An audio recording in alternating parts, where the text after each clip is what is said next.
Hello guys, welcome back to our channel. మనం ముందు వీడియోలో యానిమేషన్స్ గురించి చెప్పాను కదా.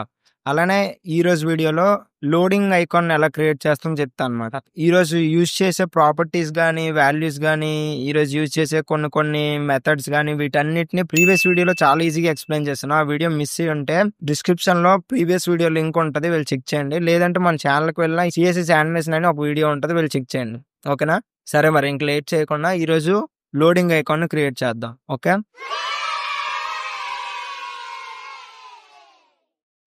ఫస్ట్ మనం లోడింగ్ ఐకాన్ క్రియేట్ చేయడానికి HTML పేజ్, CSS పేజ్ని ఆల్రెడీ క్రియేట్ చేస్తాను. CSS పేజ్ని కూడా ఇక్కడ లింక్ చేస్తాను. ఇప్పుడు ఒక డివ్ బాక్స్ని క్రియేట్ చేసుకుందాం. బాక్స్ అని క్రియేట్ చేస్తాం. ఓకే, ఒక బాక్స్ క్రియేట్ అయిపోయింది. దీంతో మనం ఒక లోడింగ్ ఐకాన్ క్రియేట్ చేస్తాం. ఫస్ట్ ఎలా చేస్తాం అంటే అక్కడ బాక్స్ని తీసుకుని వద్దాం. దీనికి ఫస్ట్ చిన్న స్టైలింగ్స్ ఇద్దాం అనమాట. ఎలా అంటే దానికి బ్యాక్గ్రౌండ్ కలర్ ఇవన్నీ ఉండాలి కదా. ఫస్ట్ ఏం చేస్తాం అంటే విడ్త్ ఒక 50 పిక్సెల్స్ ఇద్దాం. హైట్ ఎంత ఉండాలి ఆ బాక్స్ది? 50 పిక్సెల్స్ ఇద్దాం. ఓకేనా? ఇప్పుడు బ్యాక్గ్రౌండ్ కలర్ బ్లాక్ ఇస్తా. ఇప్పుడు ఇంకోటి ఏంటంటే బార్డర్ రేడియస్ 50% ఇస్తా. 50% ఎప్పుడు ఇస్తావు? అప్పుడు సర్కిల్గా క్రియేట్ అవుద్ది అనమాట. ఇప్పుడు ఎలా ఉందో ఒకసారి చెక్ చేద్దాం. ఇక్కడ మనకు కనిపిస్తుంది, చూసారా? మీకు జూమ్ చేస్తున్నా. ఇక్కడ మీకు కనిపిస్తుంది కదా, ఇది మనం క్రియేట్ చేసిన బాక్స్ అనమాట. మన బాక్స్ డివ్ కంటైనర్. ఓకేనా? ఇప్పుడు బార్డర్ టాప్ ఒక వేరే కలర్ ఇద్దాం.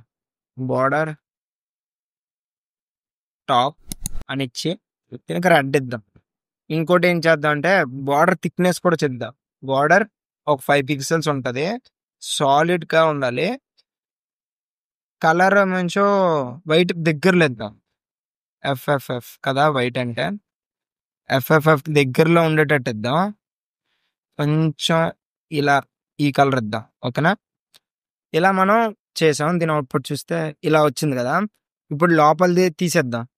బ్యాక్గ్రౌండ్ కలర్ మనకు అవసరం లేదా, బయటది కావాలి కాబట్టి అది ఉంచుదాం. ఓకే, ఒక లోడర్ సింబల్ వచ్చింది కదా.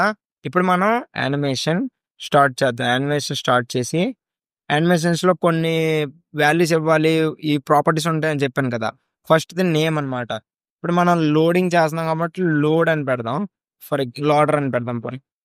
లోడర్ అని పెట్టి మనకి ఎన్ని సెకండ్స్ కావాలి, డ్యూరేషన్ 1 సెకండ్ అని పెట్టి ఎంతసేపు తిరగాలి, లోడర్ అనేది కంటిన్యూస్గా తిరుగుతుంది కదా మనకు నెట్ వచ్చినంత వరకు.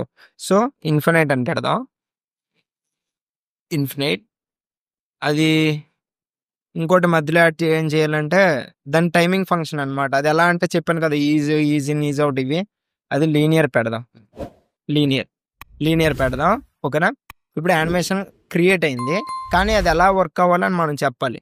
దానికి మనం కీ ఫ్రేమ్స్ యూజ్ చేస్తాం. కీ ఫ్రేమ్స్ యూజ్ చేసి ఇక్కడ మనం ఇంకా తప్పు ఏం చేస్తామంటే కీ ఫ్రేమ్స్కి మనం యానిమేషన్ ఏం యాడ్ చేయాలి, లోడర్ అని యాడ్ చేస్తాం.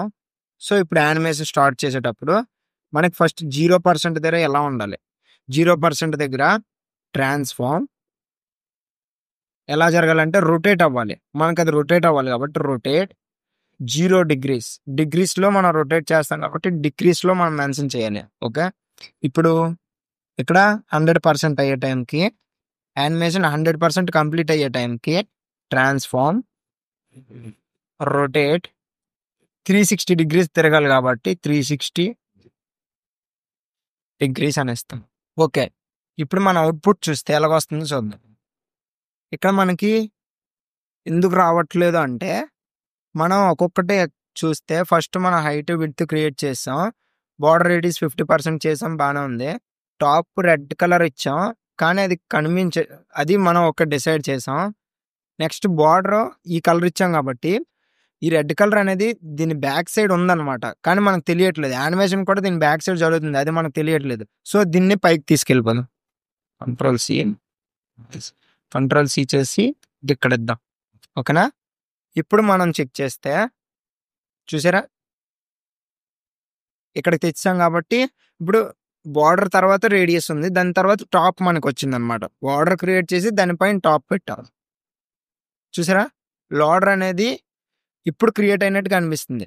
ఏం లేదు, జస్ట్ మనం బార్డర్ క్రియేట్ చేసి దానికి 50% ఇచ్చి బార్డర్ టాప్ ఒకటే పెట్టాం. టాప్ పెట్టాం కాబట్టి ఆ టాప్ దగ్గర నుంచి 0% స్టార్ట్ అయ్యి ఇలా 0 డిగ్రీస్ నుంచి మళ్ళీ 360 డిగ్రీస్కి వస్తుంది. ఇలా ఆర్డర్ అవుతుంది అనమాట. ఇంకా మనకి దాని డ్యూరేషన్ ఇక్కడ 1 సెకండ్ అవుతుంది మొత్తం అది రొటేట్ అయ్యేసరికి. ఇంకా పెంచుకోవాలనుకుంటే పెంచుకోవచ్చు. ఇక్కడ 3 సెకండ్స్ పెంచుకోవచ్చు. 3 సెకండ్స్ పడుతుంది అనమాట లోడింగ్ అయ్యేసరికి. కంప్లీట్ అయ్యేసరికి 3 సెకండ్స్ టైం తీసుకుంటుంది. ఇక్కడ మనకి 1 సెకండ్ ఉంచుదాం. ఇక్కడ మీకు ఈ ప్రీవియస్ వీడియోస్లో ఈజ్ ఇన్ ఈజ్ అవుట్ వీటి గురించి చెప్పాను కదా, ఇక్కడ కూడా ఎక్స్ప్లెయిన్ చేస్తా. ఈజ్ అని పెడితే ఏమవుతుంది చూద్దాం. చూసారా, లోడింగ్ అనేది ఇలా జరుగుతుంది అనమాట. ఒకసారి స్టార్ట్ అయ్యి మళ్ళీ అలాగ వెళ్తుంది. ఇది ఈజ్ ఉంటే. అదే ఈజ్ ఇన్ అయితే మళ్ళీ ఈజ్ ఇన్ అవుట్ అని ఒకటి ఉంటుంది కదా, దాన్ని చెప్తా. ఇలాగనమాట. మనకి డిఫరెంట్ టైప్స్ ఉంటాయని తెలుసు కదా. సో వాటిలోని మనం లీనియర్ అని యూస్ చేస్తే కాన్స్టెంట్గా తిరుగుతుంది అనమాట, ఇక్కడ కనిపిస్తున్నట్టుగా. ఓకేనా, ఇలా మనం లోడర్ ఐకాన్ని క్రియేట్ చేస్తాం అనమాట. ఓకేనా, ఈ వీడియో మీకు హెల్ప్ అయిందని అనుకుంటున్నా. ఇంకా ఎవరైనా మన ఛానల్ సబ్స్క్రైబ్ చేసుకోకపోయి ఉంటే ఇప్పుడే మన ఛానల్కి సబ్స్క్రైబ్ చేసుకొని ఆ బెల్ ఐకాన్ క్లిక్ చేసి ఇంకా మన ఫ్రెండ్స్ అందరికీ ఈ వీడియోని షేర్ చేయండి. సరే మరి నెక్స్ట్ వీడియోలో కలుద్దాం. Bye bye.